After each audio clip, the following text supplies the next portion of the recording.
Kod proizvodnje rasada često se susrećemo sa različitim problemima. Promjenjivi vremenski uslovi, promjene temperatura, manjak prirodne svjetlosti i razne bolesti. Sve to ćemo opisati i spomenuti način kako najlakše prevazići te probleme. Ostanite s nama i pogledajte video do kraja u kojem ćemo objasniti sve probleme sa kojima se susrećemo pri proizvodnji rasada.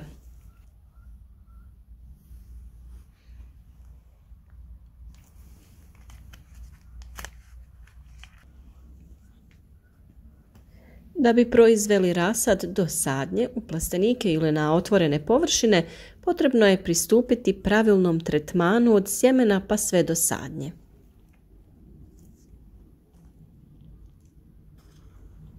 Skladištenje samog sjemena je jako bitno i potrebno ga je pravilno skladištiti. Najbolje ga je staviti u hladnu i mračnu prostoriju daleko od izvora topline.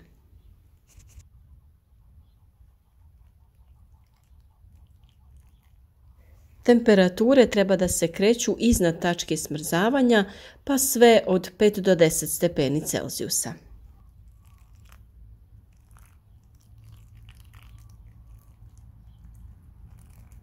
Treba imati na umu da određeni uslovi, vlaga, temperatura i svjetlost, posebno kada su u kombinaciji, stimuliraju i podržavaju proces klijanja, to jest proklijavanje.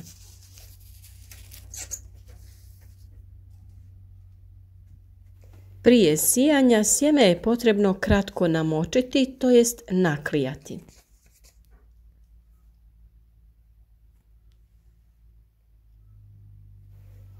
Naklijavanje se može raditi pomoću čaja od kamilice. Sjeme u čaju treba biti 1 dan, nakon čega se može po potrebi staviti između 2 kuhinske maramice koje navlažimo istim čajem od kamilice. U ovim uslovima sjeme paradajza klija za 2 dana i jako se brzo razvija. Sjemenu paprike treba nešto više vremena, ali potapanje u čaju potakne sjeme da klija.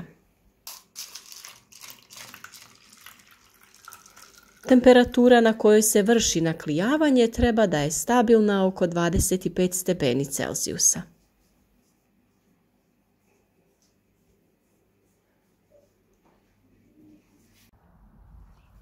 Nakon naklijavanja sjemena sijemo ga u supstrat namijenjen upravo za sijanje.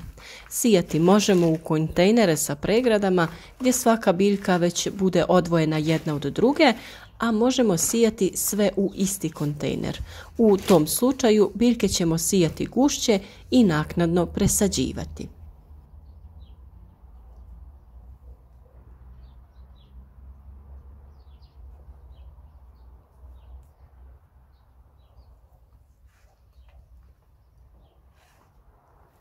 Česte greške pri sijanju su duboko sijanje sjemenki. To će otežati nicanje same biljke, što može dovesti do propadanja sjemena. Iznad sjemenke dovoljno je nekoliko milimetara supstrata.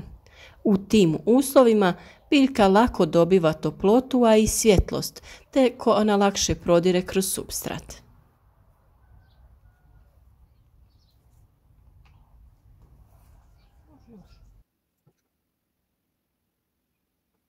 Još jedna česta greška u proizvodnji rasada je previsoka vlažnost i temperatura, koji kao i nedostatak svjetlosti doprinose formiranju nježnih i izduženih biljaka osjetljivih na bolesti.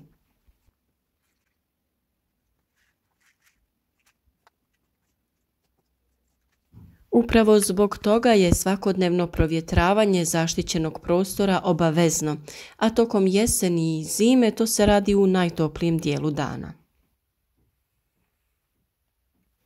Proizvodnja kvalitetnog rasada mnogo zavisi od pravilne njege mladih biljaka. Pored navodnjavanja, neophodne mjere su provjetravanje objekta u kojem se rasad uzgaja, prihranjivanje, pikiranje, kaljenje, zaštita od bolesti i štetočina, kao i upotreba sterilnog alata. Da bismo spriječili polijeganje rasada, vrlo je bitno da se sjetva i sve mjere u proizvodnji rasada obavljaju u sterilnim uslovima. Kontejneri i alati se mogu sterilizirati u rastvoru varikine sa vodom u odnosu 1:4 ili 7% alkoholom u trajanju od 10 sekundi.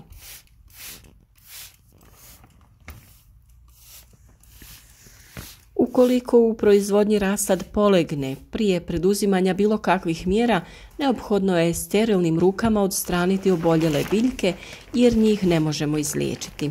Sve te mjere trebaju spriječiti zarazu rasada fitopatogenim gljivama i doprinijeti pravilnom nicanju i razvoju rasada. Česta greška u proizvodnji rasada je previsoka vlažnost i temperatura koji doprinose formiranju nježnih i izduženih biljaka. Zbog toga je svakodnevno provjetravanje zaštićenog prostora obavezno. Ukoliko su dani hladni i vjetroviti, provjetrava se kada je najtoplije između 11 i 14 sati. Ta mjera se pojačava tokom proljeća. Tokom toplih dana prozore podižemo naizmjenično i uvijek na suprotnoj strani od pravca vjetra. Inače, neposredno poslije nicanja temperaturu treba smanjiti za 10 stepeni u odnosu na optimalnu. Čim se jave prvi listovi, temperatura se poveća i održava u optimumu sve do kaljenja, kada se opet smanjuje. Mlade biljke zahtijevaju više hranjivih materija.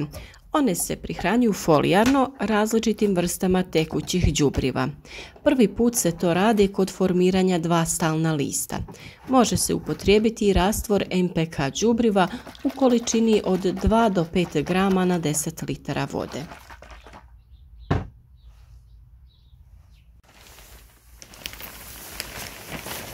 U fazi od 4 do 6 listova, odnosno u toku kaljenja, rasad se prihranjuje sa 0,5% rastvorom kalijum sulfata. To utiče na čvrstinu stabla, bolji razvoj korijena i povećanu otpornost biljaka, naročito prema niskim temperaturama.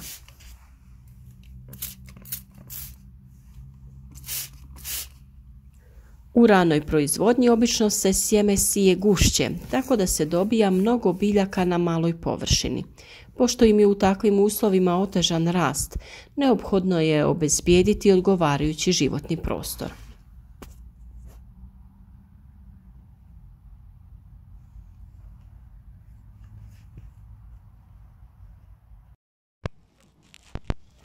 To se postiže pikiranjem u pripremljene redove, hranjive kocke, razne vrste saksija, plastične vrećice i kontejnere. Prije toga plastenik se mora provjetriti, a zemljište zaliti. Redovi se moraju obilježiti ili se moraju pripremiti odgovarajuće posude za pikiranje. Rasad se zalijeva i pažljivo vadi lopaticom. Uzima se po jedna biljka sa što više zemlje.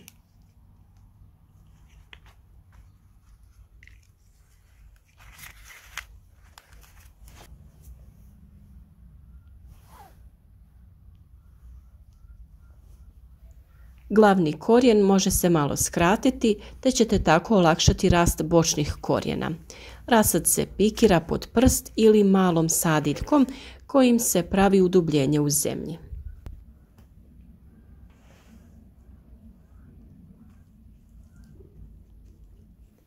Kada se postavi korijen biljke, sadiljka se koso zabada i zatim ispravi. Tako se zemlja priljubi uz korijen, a tako se radi i pikiranje pod prst.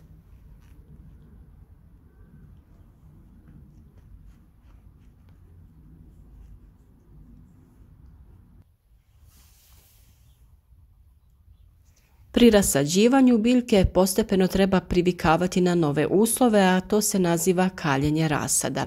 Treba napomenuti da je riječ o postepenom, a zatim sve jačem provjetravanju i smanjivanju temperature vazduha i zemljišta. Kaljenje najčešće počinje 10 dana pred sadnju. Nakon pikiranja biljke 3-4 dana ne smiju da budu izložene direktno suncu, pa se drže u hladu da bi se spriječilo suvišno isparavanje. U prostoriji u kojoj se rasad nalazi održava se visoka relativna vlažnost vazduha od 85 do 90%, a temperatura treba da je 5 do 6 stepeni niža od optimalne.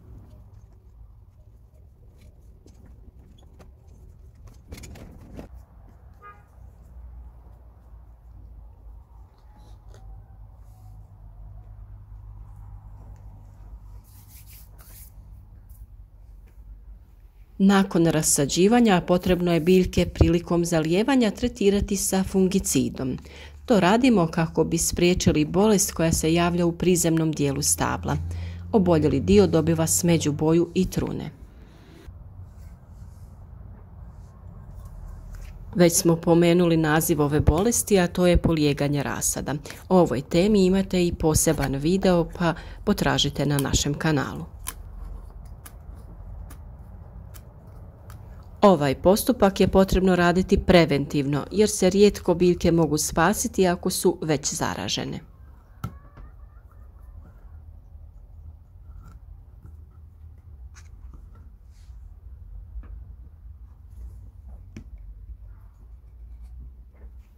Rasad se prvi put prihranjuje u fazi 2 lista, a naredni put u fazi razvoja 4 do 6 listova. U organskoj poljoprivredi se koriste tekuća organska đubriva i fitoeko preparati koji se primjenjuju između redova fertigacijom, to jest preko vode, ili folijarno preko lista.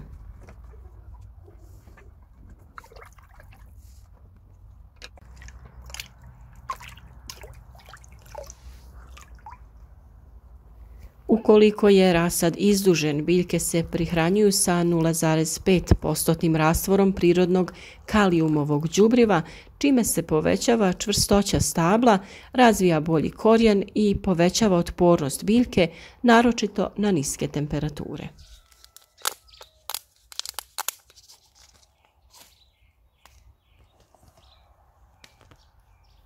Biljke se sade u zemlju sa razvijenih 6 do 8 listova. Sadnja se obavlja u već pripremljene rupe. Ako se radi o paprici, sadimo je na istu dubinu kao što je bila u kontejneru, dok paradajz ukopavamo što dublje, tek toliko da mu ostane nekoliko listova iznad površine.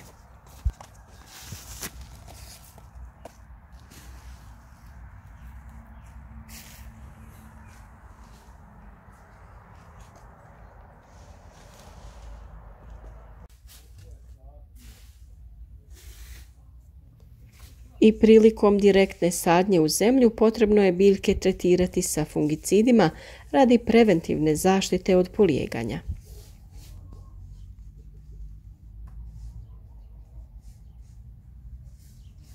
Na našem kanalu imate video o uzgoju pojedinih biljaka i mnoge druge teme vezane za uzgoj, bolesti, zaštitu, prihranu i sl.